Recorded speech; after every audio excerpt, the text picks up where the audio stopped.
Hello, everybody. Welcome. Thank you so much for coming on today. And I am, well, try to be excited about sharing these energy updates. And yes, I am from a deep soul level. I love to share with you good news, but I am not going to just flower everything over. So let's get right into it. Hello, everybody. Hey there. So, something that I've noticed myself and I hear from other people around me is I'm exhausted. I'm so exhausted. I'm so tired. And like I said, I'm feeling it too. I'm feeling it more now. I think August just really hit me. There was just, I don't know, energetically, there's just been this like whoosh. And I mean, I think everything is relative. So we've been in this whoosh for years, but I think it's ramping up even more so now. So I think a lot of us are feeling it, and some of us are not really aware that it's this energy.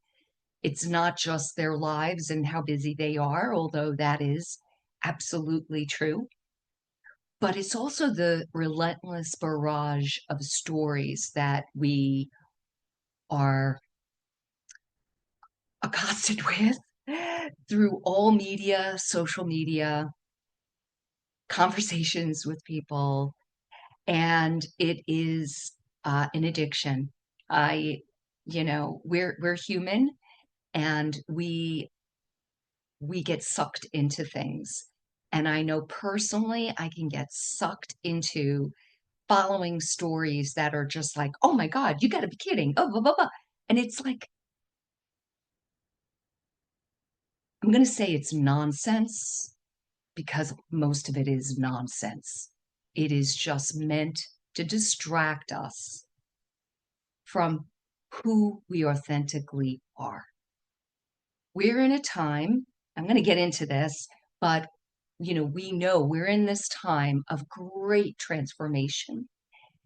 The energy around us is so supportive for us to step into our real authentic power and to really follow our dreams. I am absolutely certain of this. So let's just talk about September now. We're going to switch to astrology for just a little bit. And then I'm going to tell you about some tarot cards that I pulled this morning. So we've got two eclipses this month, and we have eclipse season twice a year. We have a lunar eclipse tomorrow, which is Sunday, September 7th, and that is in the sign of Pisces. And then we have 2 weeks later, we have the solar eclipse in Virgo on September 21st. So it's on this axis of Virgo and Pisces. These are signs that are opposite each other in the constellation system. And of course, eclipses always happen in these opposing signs. And what's one of the most wonderful things about astrology is everything works together as like this beautiful sacred geometry. So opposing signs have a similar flavor, but opposing energies. So the interesting thing about Virgo and Pisces is they are about health. So Virgo is more the physical health, and Pisces is more the mental, emotional, spiritual health. They're also, and I'm going to say they're kind of also about our dimensional reality. So Virgo is the one about like our everyday lives, the everyday grind, the routines that we have. So it's really about our physical 3D reality. Pisces is unbounded. It is transcendental reality. And it is formless. Where Virgo is all about creating form and structure and details, Pisces is the opposite. It's just free flowing, open, vast, the expanse of the vast ocean, because Pisces is the sign of the oceans, right? It's ruled by Neptune. Okay, so the lunar eclipse tomorrow is in Pisces, like I said, and it's not visible. We will not be able to see it in the Western Hemisphere, but it still will be intense, and it still impacts us, no matter if we see it or not. And it is eclipses are always intense, and they kind of spark, or they maybe are a metaphor for something intense happening on the planet. And there's lots of research about this, and I love astrologers that do the research because I do have a lot of Virgo in my chart. So I do love all the data and the research. But yeah, mega things tend to happen around eclipses. So that's why astrologers always like speak to these periods of the year. So this particular one is conjunct, which means it's right next to the south node. Now, the south node is not really any object, but it's a point in the sky. I'm not going to get into it right now. But the south node is associated with the past, where the north node is the future. So this particular, it's like a south node full moon lunar eclipse, has to do with karma and retribution for things in the past. I know some of you go, oh, yay, yay, yay, yay. Well, I mean, it could be on a personal level, so we always have to be mindful of that, but it could be on the collective level. And it's not as if it just happens tomorrow. It's the energy builds up, and they usually give it like a 6-month window between the eclipses to play out. However, some things can happen right around the eclipse, absolutely. So this is really powerful. It's a Piscean lunar eclipse. Pisces is transcendental, the spiritual, the unbounded. So I'm curious what will occur. Now, because it's in Pisces, it could also have a connection with really intense water weather events as well. Okay, so then we have the solar eclipse on September 21st, and it's only going to be visible in the southern hemisphere, so we won't see it, but again, it doesn't matter. The energy is there. Now, this is also going to be very intense because, yes, solar eclipses are always intense, but it's going to be opposite Saturn and Neptune. So in the sky, Saturn and Neptune are here, and the sun, as this is a new moon, the sun and the moon are opposite. So there's always tension with oppositions. And I'm going to read this for you because this was just perfection, these little phrases here. Saturn and Neptune amplifies the tension between structure and illusion. I'm going to say that again. This solar eclipse that is going to be opposite Saturn and Neptune amplifies the tension between structure and illusion. It's because it's in the sign of Virgo, it will also have to do with themes of health, being of service, and work. So, yeah, service industry, I guess, services, maybe like government services, perhaps.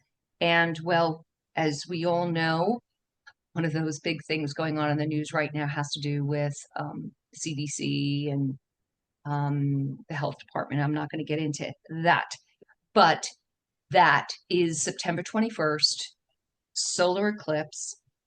And now I also want to read this one little clip here. It will be important for us to confront our escapist tendencies and redefine our spiritual and professional paths to be alignment with our values. I'm going to say that again. It's important for us to confront our escapist tendencies and redefine our spiritual and professional paths to be in alignment with our values. This is just a microcosm of the last few years. I really started getting into astrology. I've been studying it again. I did when I was a preteen and teen, but I really started getting into it again when I think it was 2019. And then, of course, during the whole COVID thing, I was hooked because of what the astrology was, of what the outer planets were doing, Pluto, Jupiter, and Saturn conjunct, that sparked the whole, I'm not going to say those planets sparked COVID, but they coincided and were synchronistically connected with the energy of major transformation. We are in this period of major transformation. We are craving to have resolution. Just know we are not going to have resolution in any time in the near future. So, what we must do is cultivate a spiritual practice of coming back to our centers. And so many of us have been on a spiritual path for decades. And this is like, wow, we were made for these times. We came here for these times. We are here to practice what we have been preaching, to come back to the stillness and allowing the whirlwind. I'm just reminded of a dream I had years ago, might have been 15, 20 years ago, where there was a Tasmanian devil in a cage and everyone was afraid of it. Everyone. But I walked up to it and I connected with it. I just developed a rapport and I was just like, this is the best animal. This is just such a sweetheart. And I'm realizing now the Tasmanian devil is the energy of right now. Oh my gosh, it's so crazy. I love the symbolism and metaphor dreams. So anyhow, we gotta tame our inner Tasmanian devil that just wants to get swept up. It doesn't want to get swept up. It's just easily swept up into the whirlwind of stupidity. Okay. All right. So I pulled some tarot cards I want to share with you all. All right. So I just pulled 3 cards this morning. I wanted to get, some perspective, and they were just amazing. So the first one was the Queen of Cups. So the Queen of Cups, the cups are associated with emotions. Absolutely. The lower and the more elevated emotions. But the Queen of Cups in this upright position represents emotional stability, maturity, compassion and empathy. Of course, intuition. And you know what? She's really the rock of stability. So this card is asking us to be in our center, to be that rock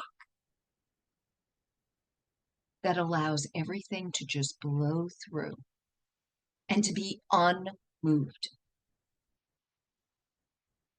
to be strong. You know, she's also about nurturing, right? We associate the Queen of Cups often with like the mother and nurturing everybody. But let me tell you, why in our culture do we associate the mother with self-sacrifice? That is not the mother. The mother cares for herself first because she's wise, she's powerful, she's strong, she's independent, and she realizes that if she doesn't care for herself, there's no energy to care for others. So I love how the Queen of Cups came up for us today. Self-care. Okay. So now the second card that came up. Okay. Are we catching a theme here? Rest. Recuperation. Stillness. This is the Four of Swords. And you see a knight laying there with swords suspended over his head. It doesn't look very calming, right? But this is not the energy of, is it the Nine of Swords where all the swords are, nine swords are hanging over someone's head? That's anxiety. This one is really about recharging. Again, it's about stillness. It's about, oh my gosh, the word stillness I've used so much in these last few years, but I mean, that is a given on the spiritual path. We must incorporate moments even of stillness in our everyday lives. You know, I have a lot of wood energy. Now I practice feng shui, so I use the 5 element system. So wood is the pioneer with drive, ambition to succeed and new things and new ideas. It is obviously when wood is out of balance, it is the typical workaholic. Okay. So I know the energy of go, go, go. I thrive on that. People always tell me, like, Maureen, you're always like creating new things. And I'm like, I love it. I love creating. So, anyhow, I identify with that go, go, go energy. We are going to the point of exhaustion, going back to what we first started talking about today. We go, go, go. And then when we stop, we're scroll, scroll, scroll. Every available second in our lives, we pull out our phones when we're online at the supermarket or when we're getting gas at the gas station. Anywhere that we have a moment, or walking the dog, taking a walk in the park, if we even do that, right? Wow. Yes. We go, go, go, and we scroll, scroll, scroll. All right. So this is just hammering home this month specifically, or even more so, we need to bring more stillness into our lives. And I know this is not just this month, but we're here right now, and I'm giving you the message right now. Bring in even a few minutes of stillness without being unplugged, right? Being unplugged. And then the third card, the last card, justice. So notice the picture. She's holding a sword. This is the sword of truth, of cutting through the crap. And justice is associated with being accountable for one's actions. Again, the word karma is coming up, just like came up in the lunar eclipse tomorrow. The idea of karma. So having actions for our behavior, and it's about balancing opposing energies. So again, it's about being in that center to be able to kind of anchor in and ground when everything else is around. You think about, this is supposed to be like a judge, right? A judge is supposed to sit there where all the drama is swirling around them to hear the truth of the facts, to be unmoved by the emotions, to be logical, to be looking for the truth, the integrity, the moral compass. And look at this here. She's got a red brooch right at her heart. These cards are illustrated with lots of symbolism. So there's really, I couldn't sit here and give you the symbolism of everything on this card, but I do know this is about the heart, but not in a dramatic, emotional way, just being in the center and the core of authenticity. So, wow, I love these three cards that I got today. And if you didn't hear it all, you could go back and see. We got the Queen of Cups, Four of Swords, and the Justice card.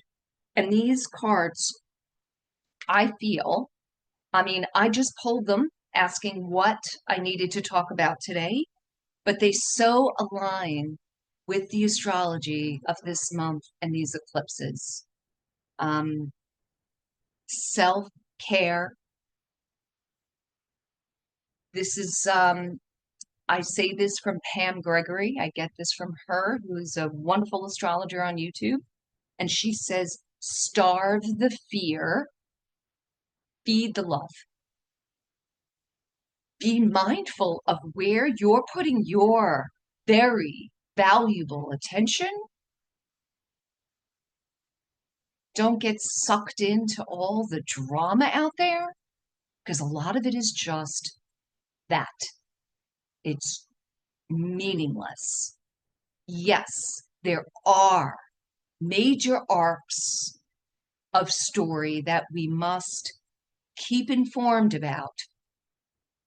Stay at that level of these bigger, more important arcs, but don't get sucked into the minutia of the details. It is so addictive, right? And these headlines are all meant for clicks. Come on, we know that. We know that. It's all clickbait. And yeah. So if you feel yourself exhausted, well, don't allow yourself to get exhausted. But if you do feel that, really, just take some time, even 15 minutes, take a walk outside, sit outside if you need to, just rest, and just be mindful of your environment and look around and give gratitude to this beautiful planet that we live on. I think that is the way we will get through all of this, because when we connect to things that uplift us and create these pockets of joy, we lift our energy fields, and that does ripple out These are not just new age phrases that, are meant to make you feel good. These are real. This is energy. This is reality that that we've mostly been divorced from in our minutia of everyday life. So I look forward to seeing you in October, and I don't know what October brings, but I know that in general this fall, in general, the outer planets are all in retrograde, which means that their energy isn't direct. It's kind of like going back. So I do know that themes over these next few months are going to be rehashing old news stories. So not just out there in the collective, but in your personal life, you might be rehashing things, um, and redoing things. That's what retrogrades are. Think of all the re's, like reviewing, redoing, reevaluating different things in your life to set you up so that in 2026, when all these planets go direct, and I think April is a big time, and then I know February, we do have Saturn and Neptune actually becoming conjunct. April, I forget, I think most of the planets are out of retrograde, if not all, the major outer planets. And then July, I know next July, there's like big energy. Um, I don't have the details on that at the top of my mind, but we'll get there. So, anyhow, everybody, much love to all of you. And I would love to hear what this brought up for you. If you have any comments, please respond. I would love to hear from you. So, have a wonderful day, guys.